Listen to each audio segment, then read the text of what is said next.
importante talaga may pap smear yearly. Even pap smear, Doc, even if screening tool siya for cervical cancer, ang dami namin nakikita. Minsan may abnormal vaginal discharge na kailangan namin gamutin.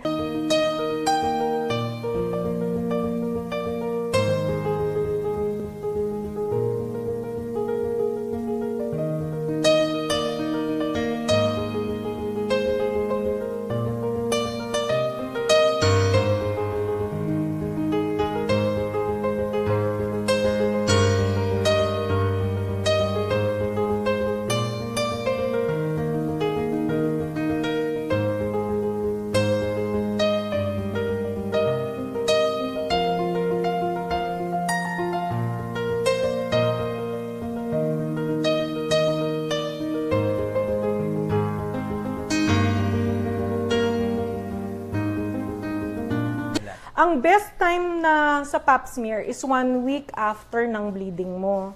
So kung kunyari nag-brown ka na sa menses, so let's say 4-5 araw ka sa mens mo, once nag-clear ka, bumilang ka ng 1 linggo. That's the best time to have a pap smear done. Na-clear na lahat, walang dugo or anything. Kasi minsan, Doc, pag may dugo, nag-pap smear kami, maraming inflamed pa, Doc, yung cervix eh. Yes. Tsaka we always ask pala, don't forget, no contact 3 days before your pap smear. Oh, maganda yung Another- info na yan. Opo. Sa mga kalalakihan. No contact 3 days before the pap smear. Understand, kailangan... Hindi ko pa alam yan. Oo. Wala pa. Ngayon ko lang For narinig me, yan. Doc, it Bakit? lessens Bakit? kasi minsan ang dami ko nakikita minsang pap smear na ang resulta... Mali ang resulta. Opo, inflammation, moderate inflammation, severe inflammation. Pag tinanong ko, let's say sabihin ko, wala namang amoy yung discharge, very, very normal. Bakit namaga? Ba't mamamaga, di ba? So sabi ko, wala po bang contact? Ganyan, ganyan. Pag sinabing may contact, I forgo the pap smear as normal. Repeat it after 1 year. Oo. Kasi syempre pag nabubunggo, inflamed yung cervix. Ang normal vaginal discharge is white, mucousy, para siyang sipon na puti, or minsan light yellow. Depende, minsan ang sinasabi kung very yellow siya, pero wala namang amoy, walang makate, iniisip natin na pwedeng normal. Pero minsan iniisip natin bakit nagkaroon ng color. One, ang tanong, nakainom ka ba na maraming tubig? Kung hindi ka masyado umiinom ng tubig, concentrated ang wiwi, syempre may mga droplets na pumupunta sa puwerta, nahahalo sa whitish discharge mo, kaya siya nag-iiba ng kulay. Ang pinakaayaw natin is kung kunyari, let's say, puti, makati, buo-buo. Parang ganito. Yes, buo-buo ang discharge. Yung minsan tinatawag namin sa mga parang kesong puti. Ito yan. Opo, ganyan. Minsan nakikita namin siya, kailangan namin tingnan sa loob ng vagina. Talaga nakikita namin siya nasa walls ng vagina. Namumuo siya doon. Very, very makati yan. Pulang-pula ang vagina. Pag may contact, yan yung sinasabi ko. Pag tendency niyan, sobrang masakit.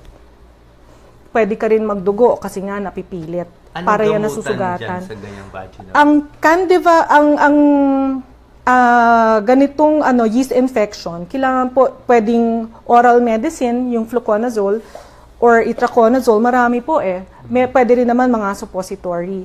Pag nasa labas yung infection ng yeast, minsan dito pulang-pula, nagbabalat, parang light pink, minsan umaabot siya pati singit, pati under the breast, pwede.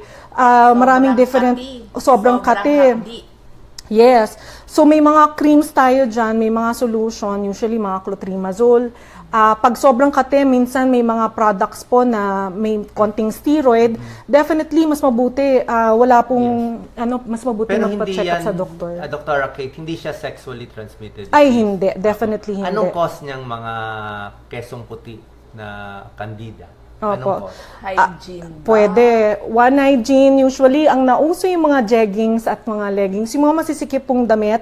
Dahil sa environment natin na tropical, pag init, tapos biglang ulan, so very, very moist dun sa area, hindi naman po dry yung area natin eh. May moisture dyan. So, posible, ang common dyan is ang yeast po. So, ang ginagawa natin dyan is, other than medicine, ang importante dyan, let's say jeans. We don't wash jeans every day. If we could, we should. But if hindi naman, definitely kailangan mo magbago ng clothes.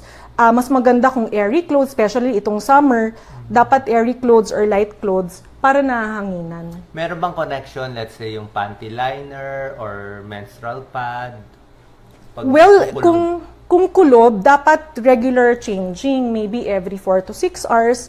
Depende rin kasi doc sa flow. Yung iba kasi kung mag-change very, not often. Oo. Ano naman tong bacterial vaginitis? Apo. Yung bacterial vaginosis, ito naman is a different pH, more of alkaline. Ito po yung sinasabi, pinag-usapan natin kanina, fishy odor. Super fishy odor siya, may amoy or mabaho. Minsan, ang nakakapansin pa nga niyan is yung mismong asawang lalaki kasi naaamoy niya after contact. Yung vaginal infection na bacterial vaginosis, pag nahaluan ng semilia, lalo pang bumabaho. Ng semilia. Okay. Yes, opo, semilia. Yes. Ayun. So, ano to? Sexually transmitted disease siya? Hindi. Partly it could be, but majority of the bacterial vaginosis, kahit po walang partner, pwede kayong makakuha. Anong cause Kasi niyan? ang pH, Anong gamutan? bacterial vaginosis po, ang gamutan niyan is we give metronidazole kung oral medicine, pinaka less costly siya, or minsan we give suppositories. Kasi minsan, doc, ang problema nito, minsan may kasama siyang iba. Minsan, what if trichomoniasis? Ang trichomoniasis, trichomoniasis. opo, siya po yung na pwedeng STD. Ito yung STD. Opo. But the thing is, minsan, ang amoy niya, the same lang, may pagka-fishy. Ang lang yan, ito ang babalik-balik kung hindi nagamot ng tama. Parehas lang ang medicine niya, metronidazole pa rin. Tablet or... Metronidazole tablet po, pinakamura siya, twice a day for 7 days. Pero meron rin siyang suppository, may pagkamahal lang nga lang doc yung mga suppository, through the vagina. Merong iba kung ano nilalagay sa... Kaya nga, Yes. marami na po ako narinig Siguro, bigyan natin sila ng tips ng vaginal hygiene, paano ba dapat ng tamang paghuhugas, kahit yung kahit sinong babae, anong normal paghuhugas, tubig, sabon, paano ba? Wala po naman akong kinikilingang mga feminine wash. Opo. Pero ang importante lang sa paghuhugas, hindi lang po, pag kunyari, let's say, nagwiwi ka during the day, pwede namang tubig Pero kailangan mong pansinin na hawakan or habang nagpo-pour ka ng tubig, mismong hawakan mo yung sa sarili mo para matanggal yung mga discharge, yung mga mucus na lumalabas, or mismong yung wiwi, yung panghinang wiwi, natatanggal pag nahawakan mo ng daliri mo habang nag-wash ka with water. Yung inside, definitely, ayaw namin nagdo-douche, which is yung pressurized fluid na panglinis sa vagina. Bawal po yun, lalo kayong mag-i-increase ng risk for vaginal infection.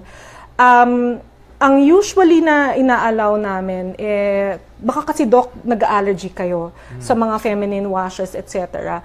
Pero minsan, may mga favorite kayo, may mga sinusundan kayong mga artista. Kung feminine wash, ang pinaka-sinasabi ko lagi is maybe 1-2 drops mixed with water. So, malabnaw na siya. Pag ipapanghugas nyo. Pero hindi every time na nag-uwiwi ka. Maybe once or even twice a day. So, pwedeng tubig lang? Pwedeng tubig lang in the middle of the day. Pero pag ang feeling mo sobra kang pinagpawisan, ang dami mong ginawa, iba na feeling mo na amoy, hindi ka masaya sa sarili mo at pawis na pawis, then you can use your feminine wash. Or ako, ang sinasabi ko lagi, kahit baby soap. Kahit baby soap kasi it's the most mild and hypoallergenic. Kasi may mga nakita na ako rin, doc, na feminine wash ang ginamit and yet nag-allergy. Shinishift ko sila. Pero pag let's say, lagi ka na nagva-vaginal infection, lahat na nagamit mo, pati baby soap, pero and yet nagva-vaginal infection ka pa rin, definitely, pumunta ka ng doktor. Bakit? Baka naman may diabetes ka na. Kung bakit ka infection sa baba. Ginawa mo na lahat ng sinabi ko, pati yung pinapahanginan or mag-change ng damit. Yes. Oo, and yet nag-i-infection ka, baka may diabetes ka. Paano yung iba parang medyo nagre-red, namumula yung labia? May katipo ba? O let's say may kati namumula. Ano yun? It could be po yeast infection na nasa labas. So parang parang nasa labas or yung vulvar candidiasis na tinatawag, may mga cream kami na nilalagay. So it's the same thing kung kunyari Anong klaseng cream? clotrimazole. Antifungal cream. Antifungal cream. Pinapahid sa labas lang o pati Sa labas, loob? kung nasan po yung Makate. Oo, kailangan po nila tingnan kasi minsan, maganda po rin kasi talaga na magpa-check up. Pero kung hindi kaya, may mga over-the-counter din naman na gamot, na cream. Pero pag hindi humilom, kailangan nyo magpakita. Baka naman kailangan na ng mga cream nga na may steroid para matanggal yung kate. Ano ang tamang vaginal hygiene kung may regla? Yung iba kasi Definitely. ayaw maligo. Ay, naku. Di ba may mga Opo. ganong paniniwala? May marami na ako na... Baka daw mabaliw. Yes. Definitely, kailangan po hugasan pag may menstruation, pag may regla. Tubig, kung sa feminine wash or baby soap, kailangan po hugasan. Hindi lang po sa labasan, wag naman po kayo mandire na may dugon lumalabas kasi sa inyo rin naman yan, hindi dapat siya nakakadire. Ang paghugas po, kunyari feminine wash or soap, kailangan nyo i-lather or pabulain. Para pag ni-wash ninyo, matatanggal even yung blood na nasa gitna ng labia. No? Hindi naman ninyo kailangan linisin yung loob ng puwerta, hindi kailangan. But definitely, in between the labia, kailangan nyo rin tanggalin yung dugo kasi yun po yung magsismell kung hindi nyo po nilinis ng mabuti. And then after washing, di nag-rinse na rin kayo, ang kailangan ninyo is magda-dry kayo. Hindi naman yan completely rin madadry. As I said, moist or talagang basa naman talaga ang babae. Hindi nyo naman yan completely madadry. So, ang kailangan lang is proper or regular changing ng pads. Pag liner naman, minsan may period during the cycle na marami tayong discharge, lalo na nasa gitna, marami pong discharge ang babae.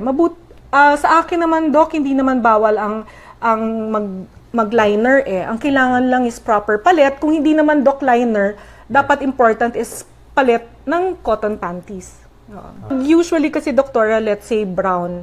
Pag after ng menstruation yung brown na discharge, normal pa yan. Kasi after ng menstruation, dahan-dahan naman talaga nawawala yung blood. Nagiging brown hanggang nag-clear. Normal lang yan.